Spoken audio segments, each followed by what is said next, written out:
los países, pero una cosa es que se mueva libremente entre los países, por ejemplo, a través de las redes sociales e Internet, pero cuando ya quiere certificarse ese movimiento, entonces sí, las personas necesitan que una nación les certifique lo aprendido para que la nación a donde llega le reconozca ese aprendizaje logrado. O sea, aquí habría que diferenciar bien entre lo que es la educación como un proceso global y lo que es la educación institucionalizada y burocratizada.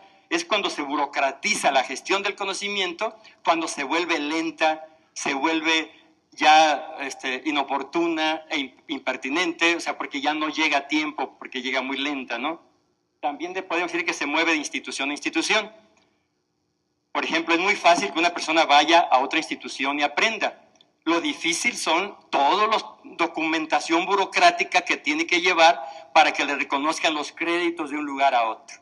O sea, lo que obstaculiza la movilidad del conocimiento más bien son las instancias burocráticas, pero las tecnologías y la modalidad lo facilitan. Y así podríamos decir de la movilidad entre persona a persona y conocimientos con conocimientos. Esta es un esquema que está sacado también un esquema de la educación a distancia, pero ubicado a la gestión del conocimiento. Por ejemplo, si hablamos de los tiempos, de manera vertical, tiempos fijos y tiempos flexibles, y de los lugares fijos y lugares flexibles, vemos que en un aula tradicional el conocimiento ahí está en el aula. Solamente en ese lugar y a esa hora se construye, se transfiere o se socializa conocimiento.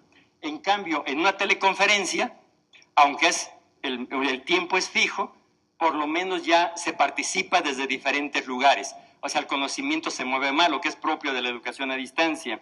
En una biblioteca, el tiempo es fijo y el tiempo es flexible, vas a la hora que sea, pero en un lugar fijo.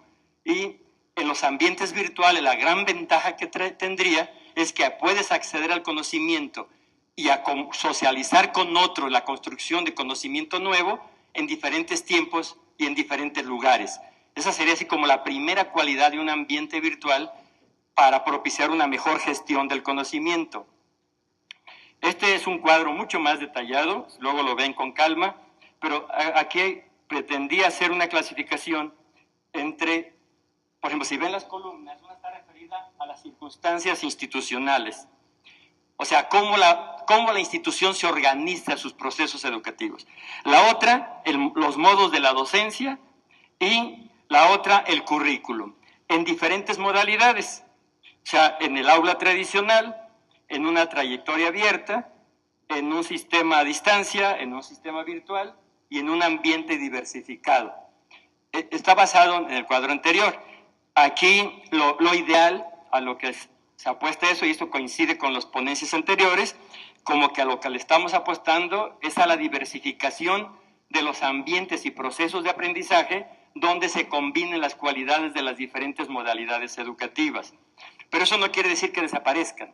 Yo creo que la educación completamente en línea para cierto tipo de personas que nunca pueden estar en una sesión presencial va a seguir siendo válida, pero se va a ir enriqueciendo más la combinación entre ellas. Y aquí se pueden hacer muchas combinaciones. Por ejemplo, una modalidad de educación a distancia, aunque el conocimiento esté libre en los ambientes virtuales, si el docente exige una sola fuente de información y solamente legitima lo que él está en su currículum y en su curso, está por demás que se dé toda esa diversificación, porque el mismo estilo de docencia está nulificando la potencialidad de la educación a distancia y las potencialidades de los ambientes virtuales.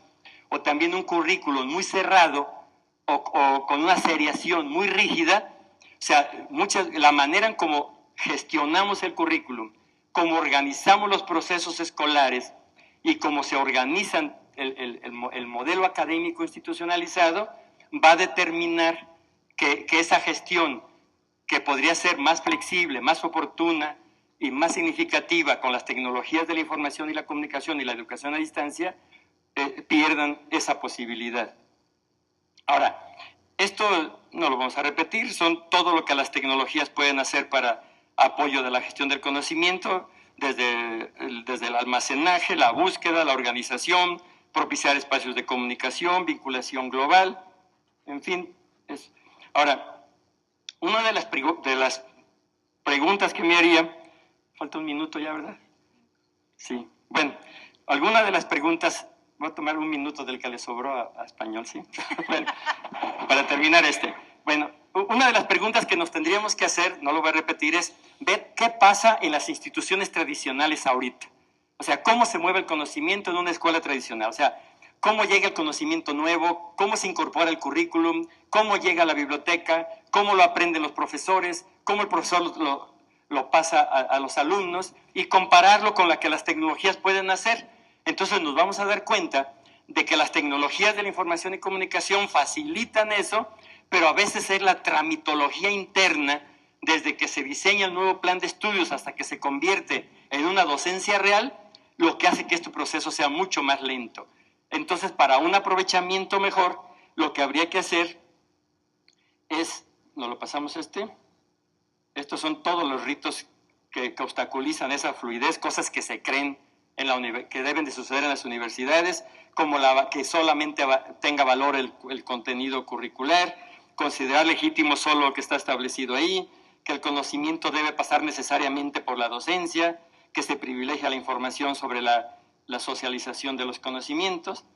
Bueno, la conclusión en este sentido sería que con todo, para que la gestión del conocimiento sea más propicia, en donde hay que trabajar más es en el contexto organizacional y las determinantes sociales que lo están condicionando. Por ejemplo, desburocratizar la movilidad del conocimiento y que fluya con dinamismo y libertad por las instituciones educativas, que supere los estancos de las funciones académicas.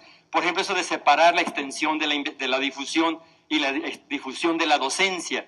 Cuando en educación a distancia, por ejemplo, un programa de radio, de televisión o internet, pues lo mismo cumple una función de extensión universitaria que de docencia, que debe ser certificada. Que el currículum se realimente de manera permanente, que se transforme en saberes para vivir mejor, que sea propicia su aplicación y recreación, que llegue a las áreas de decisión y que los responsables de las políticas los aprovechen.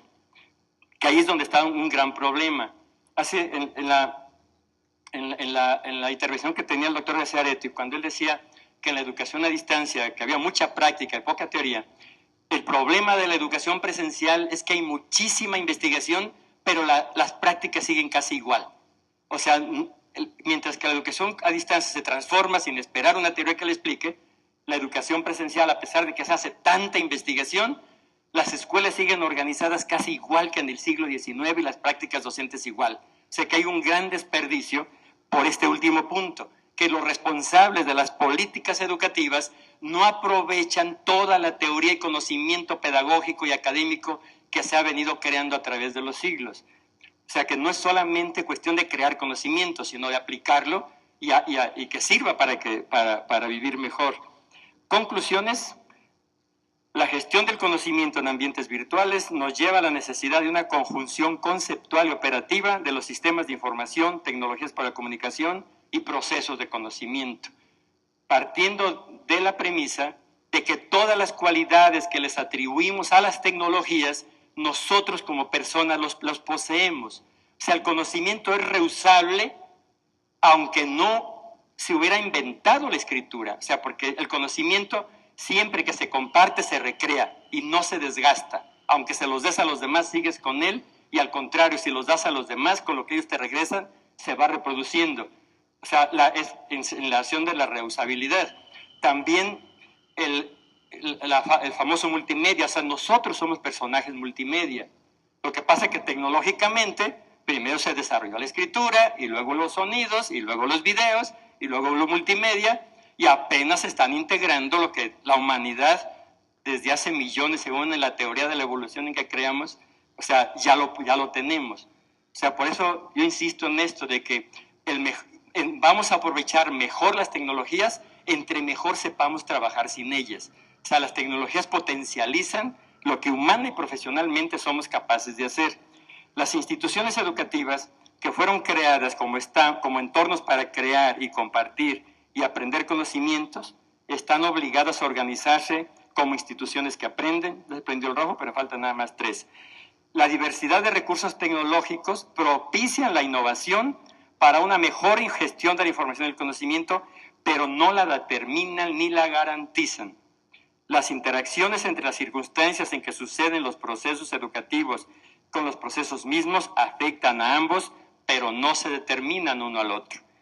Los factores determinantes están en las determinaciones sociales e institucionales, como son las políticas, las prácticas administrativas, la gestión de las funciones sustantivas, el desarrollo de procesos académicos, criterios y estrategias de gestión curricular, los procederes cotidianos de aprender y enseñar y gestión del aprendizaje institucional con el desarrollo y gestión de acervos. Bueno, los demás ya son como explicaciones, lo de los espacios comunes, que ya, eso ya habíamos pasado, y esto solamente es un esquema que reduce y trata de ligar todos los procesos que dijimos en todo esto que es crear, socializar, aplicar y recrear conocimientos en todos los ámbitos institucionales que son el aprendizaje, el currículum, la docencia, las políticas y la organización y gestión institucional. Muchas gracias y perdón por lo que me pasé.